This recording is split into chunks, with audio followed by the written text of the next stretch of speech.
오늘 하나님께서 저에게 주신 말씀은 사도행전 6장 1절부터 7절까지입니다. 사도행전 6장 1절부터 7절까지 저와 여러분이 한 절씩 교독하고 마지막 절은 합독하도록 하겠습니다. 6장 1절. 그때에 제자가 더 많아졌는데 헬라파 유대인들이 자기의 가부들이 매일 구제에 빠짐으로 히브리파 사람을 원망하니 12사도가 모든 제자를 불러 이르되 우리가 하나님의 말씀을 제쳐놓고 접대를 일삼는 것이 마땅치 아니하니 형제들아 너희 가운데서 성령과 지혜가 충만하여 칭찬받는 사람 7을 택하라. 우리가 이 일을 그들에게 맡기고 우리는 오로지 기도하는 일과 말씀 사역에 힘쓰리라 하니 온 무리가 이 말을 기뻐하여 믿음과 성령이 충만한 사람 스데반과 또 빌립과 보로고로와 니가노르와 디몬과 바메나와 유대교에 입교했던 안디옥 사람 니골라를 택하여 사도들 앞에 세우니 사도들이 기도하고 그들에게 안수하니라. 같이 이 말씀이 점점 왕성하여 예루살렘에 있는 제자의 수가 더 심히 많아지고 허다한 제사장의 무리도 이 도에 복종하니라. 아멘. 오늘은 말씀이 왕성해지면 이라는 제목으로 송필호 목사님 말씀 전해주실 때 은혜 많이 받으시길 바랍니다. 예, 제가 잠깐 기도하겠습니다. 하나님 아버지, 오늘 갑작스러운 추위에 몸이 움츠러들기도 하지만 성령님의 뜨거운 역사로 우리 영혼을 활짝 펴게 해주시고 하나님의 말씀으로 오늘 우리의 삶을 새롭게 하여 주옵소서. 예수님 이름으로 기도합니다. 아멘. 교회는 살아있는 유기체와 같습니다. 유기체는 코로나균이 침입하기도 하고 또 몸속에 암 같은 질병이 생기기도 하죠. 그래서 유기체 같은 교회에 문제가 생기는 것은 너무나 당연한 일입니다. 아마도 세상에 문제가 없는 유일한 한 장소가 있다면 그것은 바로 무덤일 것입니다. 무엇보다 이 세상엔 공중의 권세 잡은 자, 즉 사탄은 우는 사자처럼 두루다니며 삼킬 자를 찾고 있습니다. 그는 무엇보다 교회를 중요한 타겟으로 삼아서 공격하고 있습니다. 초대교회 초기에 사탄은 외부적인 공격을 통해서 이 공동체를 무력화시키려고 했습니다. 하지만 사도들은 매를 맞으면서도 예수는 그리스도라 하는 사실을 담대하게 증거했습니다. 박해를 가할수록 교회는 더욱 강해졌습니다. 그 다음에 교회는 사탄의 유혹에 넘어간 아나니아와 삽비라로 인해서 위기를 맞이할 뻔했습니다. 그들은 소유를 팔아서 일부를 드리면서 이것이 전부라고 속였습니다. 전부를 드리거나 일부를 드린 것이 문제가 아니라 거짓말을 했다는 것이 문제였습니다. 거짓은 사탄의 본성이고 또 지체 간의 연합을 깨트립니다. 그래서 에베소서에서 이렇게 말씀합니다. 그런즉 거짓을 버리고 각각 그 이웃과 더불어 참된 것을 말하라. 이는 우리가 서로 지체가 됨이라. 교회 공동체가 건강하게 성장하려면 서로 간에 거짓이 없어야 합니다. 거짓은 공동체를 병들게 하는 세균과 같습니다. 자, 그런데 초대교회의 발목을 잡는 또 하나의 암초가 생겼습니다. 특별히 이 제자 수가 많아지는 상황 속에서 과부들을 불공평하게 구제함으로써 생긴 일이었습니다. 자칫 이 문제는 교회를 헬라파 교회와 그리고 유대파 교회로 이 두 조각 만들 위기를 초래할 수도 있었습니다. 1절입니다.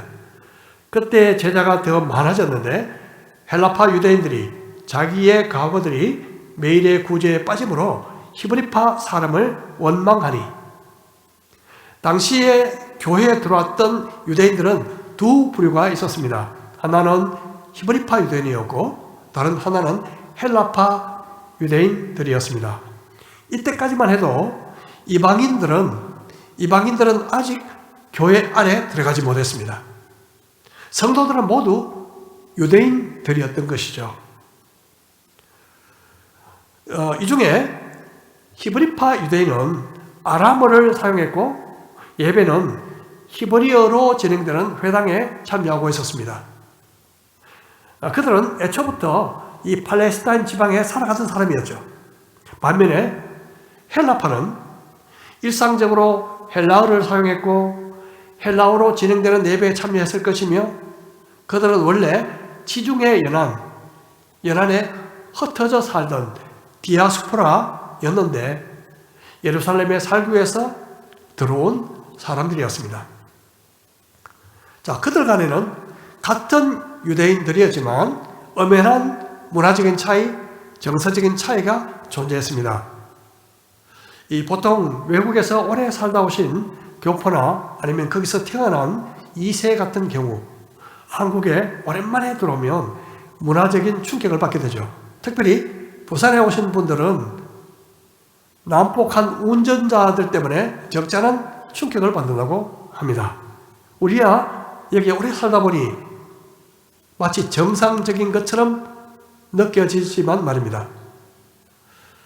외국의 문화와 풍습에 오래 젖어 있다 보면 비록 표면상은 한국 사람이지만 언어와 습관, 사고방식이 달라져 있습니다. 마찬가지로 히브리파 유대인, 헬라파 유대인, 그들은 같은 유대인이었지만 문화와 정서가 달랐습니다. 그러므로 그들 사이에 다소간의 긴장이 존재했다는 것은 얼마든지 추측할 수 있습니다.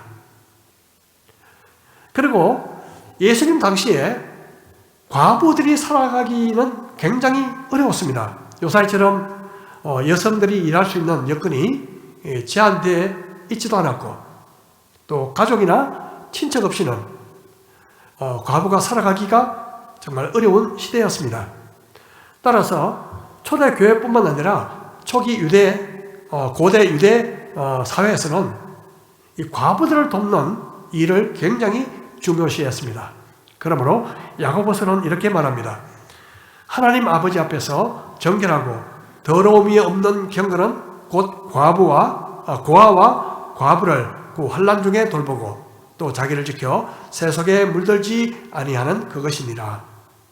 경건한 삶을 살아가기 위한 필수 요소는 바로 고아와 과부를 돌보는 것이라고 말씀하고 있습니다. 그래서 초대교회도 이 과부를 돌보는 일에, 구제하는 일에 무척 신경을 썼습니다.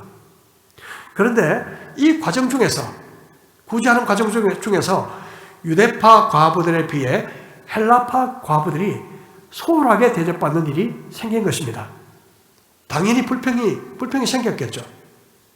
당시에는 여유 있는 사람들이 기부를 하게 되면 그 기금에서 이 가난한 자들에게 음식이나 물품을 나누어 주는 구제가 매일 있었는데 이 공평하지 않는 분배로 말미암아 불만이 생기게 됐죠. 특히 이 헬라파 과부들 가운데 헬라파 과부들이 수혜자 명단에서 빠지는 일이 아마 종종 발생했던가 봅니다. 의도적으로 그랬든지 아니면 우연의 일치로 그렇게 됐는지 알 수 없지만 하여튼 이 일로 원망과 불평이 고조되기 시작했습니다. 어떤 공동체든 문제없는 공동체는 없습니다. 초대교회 때 히브리파 유대인과 헬라파 유대인들 사이에 갈등이 있었던 것처럼 오늘날 우리 교회 안에도 많은 갈등들이 존재합니다. 지역 갈등, 그리고 빈부격차, 그리고 좌파, 우파 같은 이념, 이런 차이들로 인한 모든 문제들이 교회 안에 숨어 있습니다.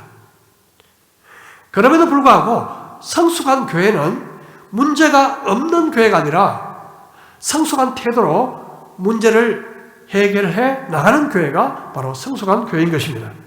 그럼 초대교회 때 사도들은 이 사태를 과연 어떻게 해결했는지를 한번 보겠습니다. 6장 2절입니다. 12사도가 모든 제자를 불러 이르되 우리가 하나님의 말씀을 제쳐놓고 접대를 일삼는 것이 마땅하지 아니하니 형제들아 너희 가운데서 성령과 지혜가 충만하여 칭찬받는 사람 7을 택하라. 우리가 이 일을 그들에게 맡기고 우리는 오로지 기도하는 일과 말씀 사역에 힘쓰리라 하니. 자, 첫 번째는 단호하고 재빠르게 대응했다는 것입니다. 미적거리지 않았습니다. 12사도는 즉각적으로 이 모든 제자들을 소집했습니다. 그리고 무엇보다 문제의 핵심을 파악했습니다. 우리는 종종 문제의 핵심을 파악하지 못해서 시간만 질질 끌 때가 있죠. 사도들이 파악했던 문제의 핵심은 과연 무엇이었을까요? 그것은 한마디로 우선순위가 바뀌었다는 것입니다. 사도들이 해야 할 가장 중요한 우선순위는 기도하는 것과 말씀 전하는 것이었습니다. 그런데 이 구제사역이 커지고 그리고 방만해지면서 이 우선순위상 뒤로 밀려버렸다는 것입니다. 이것은 오늘날에도 종종 볼 수 있는 일입니다. 목회자가 기도와 말씀을 준비하는 것 외에 다른 활동으로 분주함으로 정작 가장 중요한 기도와 말씀 사역이 등한시 되는 경우가 있습니다. 이것은 제게도 동일하게 적용되는 일입니다. 교회에 있다 보면 여러 자질구레한 일들, 해결해야 할 그 문제들이 있기 마련입니다. 그런데 이런 일에 너무 신경을 쓰다 보면 말씀을 연구하고 준비하는 시간이 줄어들 수밖에 없습니다. 오늘날 미국에서는 해마다 17,000명 정도가 사역을 포기하고 떠난다고 합니다. 그렇게 되는 가장 중요한 이유는 교회에서 목회자들이 말씀을 전하고 가르치며 기도하는 일에 전념하는 것이 점점 어려운 일이 되어가고 있기 때문이라고 합니다. 교회에서 일어나는 다양한 문제들을 처리해야 되고 또 자신의 생계를 위해서 또 일을 해야 하는 경우도 생깁니다. 오늘날 교회의 사역자는 어떤 의미에서 최고 경영자가 될 것을 요구받고 있습니다. 목양뿐만 아니라 행정에 능숙한 사역자가 되기를 요구받습니다. 그 결과 많은 목회자들이 말씀 사역보다 교회 일에 능숙한 사람들이 되어가고 있습니다. 이것은 정상적이지 않습니다. 목회자는 경영이 아니라 말씀과 기도 사역에 최우선순위를 두어야 하는 것입니다. 만일 목회자가 말씀과 기도 사역 외에 다른 일로 더 바쁘기 시작한다면 교회에 틀림없이 문제가 생기게 되는 것입니다. 그러면 여러분, 말씀과 기도 사역이 쉬울까요? 아니면 봉사 사역이 쉬울까요? 제 개인적으로는 말씀과 기도 사역이 더 어렵습니다.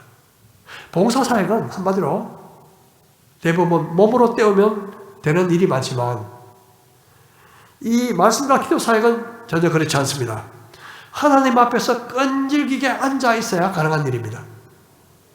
자신의 내면을 끊임없이 성찰하고 잡된 것을 비우고 그리고 하나님의 말씀을 붙잡고 실험하며 하나님의 뜻을 분별하며 기도하는 것을 힘쓰는 것은 절대 쉬운 일이 아닙니다. 그래서 골로새서에서 이렇게 말씀합니다. 그리스도 예수의 종인 너희에게서 온 에바브라가 너희에게 문안하느니라. 그가 항상 너희를 위하여 애써 기도하여 너희로 하나님의 모든 뜻 가운데서 완전하고 확신 있게 서기를 구하나니.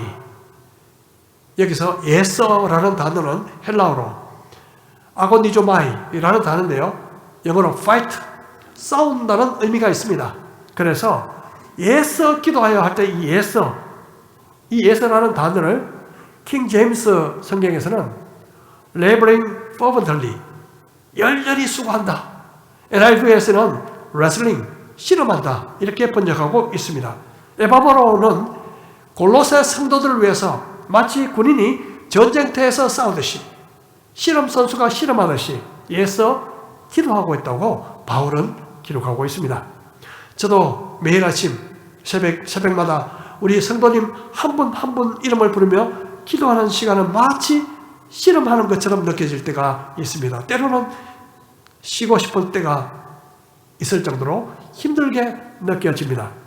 이 찬송가 가사에 보면 내 기도하는 시간, 그때가 가장 즐겁다는 가사가 있지만 늘 그런 것은 아닌 것 같습니다. 자신의 문제와 이 고민을 털어놓는 시간은 가장 즐거운 시간이 될 수 있지만 여러분, 다른 사람을 위해서 중보 기도하는, 다른 사람을 위해서 기도하는 시간은 마치 영적인 노동과 같습니다. 가만히 앉아서 기도하기보다 일어나 그냥 일을 하는 것이 차라리 편하게 느껴집니다. 하지만 먼저 골방에서 기도함으로 씨름하지 않는다면 승리는 보장되지 않습니다. 이 사도들은 구제 봉사를 하면서 뭔가 잘못되어 가고 있다는 것을 알아챘습니다. 말씀 사역과 기도 사역이 뒷전으로 되어 가고 있었던 것입니다.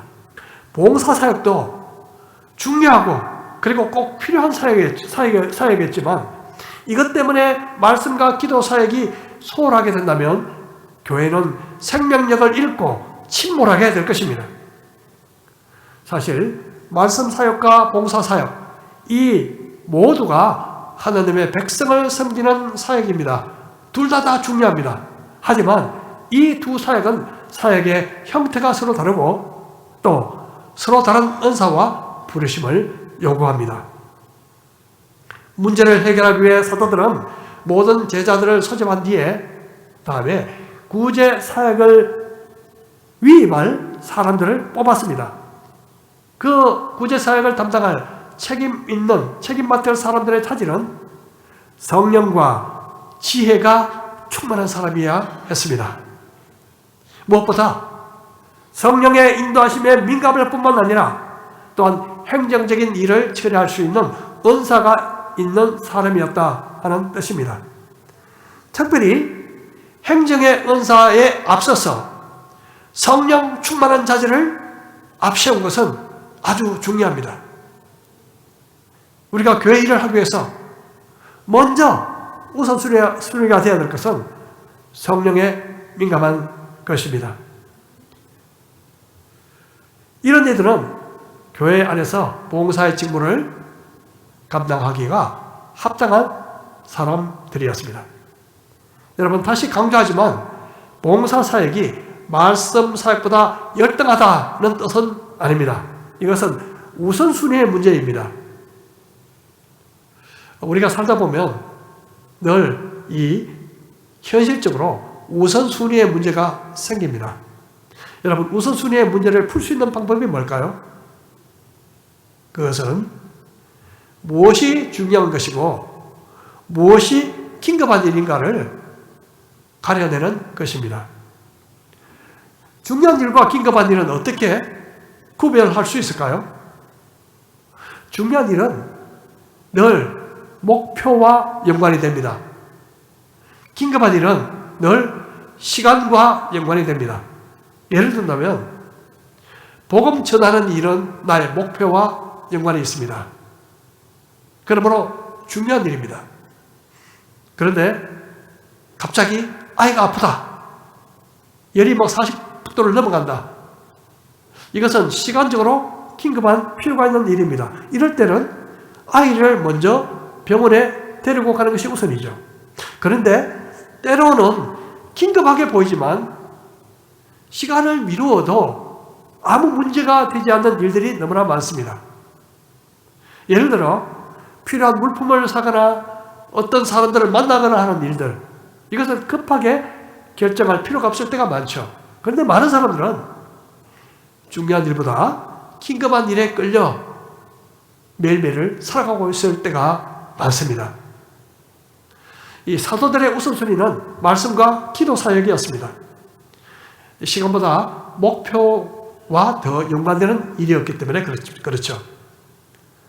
만일 목회자들에게 말씀 사역보다 행정적인 일이 우선시 된다면 1차적으로 목사의 잘못이기도 하고 또한 성도들의 잘못이기도 합니다. 무슨 뜻인가 하면요, 목사가 우선순위대로 하지 못하는 이유는 먼저 자기 관리를 잘못해서 그럴 수도 있고, 두 번째는 성도들이 목회자가 감당할 행정적인 일을 나누지 않기 때문에 그럴 수도 있다는 뜻입니다. 얼마 전부터 예배 때 이 두 분이 돌아가면서 사회를 하고 계시잖아요. 가만히 보면 저보다 훨씬 더 사회를 잘하시는 것 같아요. 진작 이렇게 할 건데. 예. 무엇보다 일은 제가 말씀을 전하는 일에 집중하도록 큰 도움이 된다는 것을 발견했습니다. 사회를 하다 보면요, 이것저것 하다 보면 이 말씀을 전하는 포인트를 놓칠 때가 좀 있습니다. 만일 목회자가 성도들을 신뢰하지 못하고 혼자서 주로 일을 하게 될 때, 주로 일을 한다면 두 가지 잘못을 범하고 있습니다. 첫 번째는 스스로 말씀과 기도 사역에 집중하지 못하게 되는 것이고, 둘째는 성도들이 자신의 은사들을 사용할 수 있는 기회를 막아버리는 것이죠. 원래 우리 교회는 작년보다 이 부분에 있어서 많이 변화되고 있는 것 같습니다. 앞으로 더 발전하리라 믿습니다. 가장 바람직한 교회의 모습은 모든 성도들이 각자 자기의 은사를 사용해서 모두 교회에 봉사하는 것이죠. 이 구약성경 출애굽기에 보면 모세가 자기가 혼자서 모든 문제를 해결하려고 했던 그런 장면이 나옵니다. 아침부터 저녁까지 이 모세에게 상담 받으러 온 사람들이 줄을 섰습니다. 이 일로 모세뿐만 아니라 기다리는 사람들 모두 지치게 만들었죠. 보통 이런 증상을 모세 신드롬이라고 부르는 사람이 있습니다. 혼자서 다 하는 거죠. 지도자 혼자가 짐을 다 지는 형태를 말합니다. 이럴 경우 지도자가 지친 나머지 실수와 실언을 할 확률이 높아지고요. 또 결정을 잘못 내릴 가능성도 아주 높아집니다. 이 무렵 방문한 장인 이드로가 모세에게 아주 현명한 충고를 합니다. 출애굽기 18장 19절 이하에 보면 이렇게 충고하죠. 이제 내 말을 들어라. 내가 내게 방침을 가르치리니 하나님이 너와 함께 계실지로다. 너는 하나님 앞에서 그 백성을 위하여 그 사건들을 하나님께 가져오며 그들에게 율례와 법도를 가르쳐서 마땅히 갈 길과 할 일을 그들에게 보이고, 너는 또 온 백성 가운데서 능력 있는 사람들 곧 하나님을 두려워하며 진실하며 불의한 이익을 미워하는 자를 살펴서 백성 위에 세워 천부장과 백부장과 50부장과 10부장을 삼아 그들이 때를 따라 백성을 재판하게 하라. 큰 일은 모두 내게 가져갈 것이요 작은 일은 모두 그들이 스스로 재판할 것이니 그리하면 그들이 너와 함께 담당할 것인즉 이 일이 내게 쉬우리라. 이도로는 먼저 모세에게 사건들을 하나님 앞으로 가져가라고 했습니다. 이 말의 뜻은 뭘까요? 하나님 앞에 문제를 들고 나아가서 먼저 기도하라는 뜻입니다. 문제를 들고 하나님 앞에 가서 먼저 기도하라. 다음에는 말씀으로 갈 길과 할 일을 백성들에게 가르치라고 권면하고 있습니다. 일일이 그렇게 상담하지 말고 말씀으로 먼저 가르치라. 다시 말해서 말씀으로 교육함을 통해서 백성들이 스스로 문제를 해결할 능력을 갖추도록 교육시키라. 그런 뜻입니다. 그렇지 않으면 백성들은 모두 지도자만 의지하는 나약하고 미성숙한 백성이 되고 말 것입니다. 마지막은 자질을 갖춘 사람들을 뽑아서 일을 분담시켜라. 그렇게 말하죠. 결국 모세가 해야 할 가장 우선적인 일은 무엇이겠습니까? 바로 하나님 앞에 나아가 문제를 갖고 나가는 기도하는 것, 그리고 백성들에게 말씀을 가르치는 일, 바로 그것이었습니다. 나머지는 천부장과 백부장을 세워서 그들에게 위임하여 그들이 처리할 것입니다. 여러분, 초대교회 문제와 너무나 해결 방법이 유사하죠. 거의 판박이죠. 하나님의 조언을 받아들인 모세는 일꾼들을 뽑아 일을 맡기고 분담시켰습니다. 이렇게 해서 모세는 자신이 해야 할 가장 중요한 일, 기도와 말씀 가르치는 일에 집중할 수 있었습니다. 마찬가지로 사도들도 7명을 뽑아서 구제 사역을 일임했습니다. 7명을 뽑는 그 일은 사도들이 직접 임명한 것이 아니라 회중들이 했습니다. 회중들이. 5절 이하에 보면 온 무리가 이 일을 기뻐하여 믿음과 성령이 충만한 사람 스데반과 또 빌립과 브로코르와 니가노르와 디몬과 바메나와 유대교에 입교했던 안디옥 사람 니골라를 택하여 사도들 앞에 세우니 사도들이 기도하고 그들에게 안수하니라. 뽑힌 7사람들은 관행적으로 집사로 불려왔습니다. 집사로 쓰이는 디아코노스라는 단어는 섬기는 사역자를 뜻합니다. 이 뽑힌 사람들 중에서는요, 구제 사역뿐만 아니라 스데반과 빌립처럼 이 복음 전도에 뛰어난 은사를 가지고 있는 사람도 있었습니다. 놀라운 사실은 7명 모두 헬라식 이름을 갖고 있었다는 것입니다. 이게 무슨 뜻일까요? 이 말은 회중들이 유다파에서 뽑은 것이 아니라 헬라파를 대표하는 사람들을 뽑았다는 뜻이 있습니다. 사실 유대파보다도 헬라파는 소수파입니다. 유대파가 다수파죠. 회중들은 사사로운 정의나 이익에 매여 자기 편을 뽑은 것이 아니라 헬라파 과부들을 고려해서 공평하게 일을 처리하도록 모두 헬라파 집사들을 뽑은 아주 성숙한 모습을 볼 수 있습니다.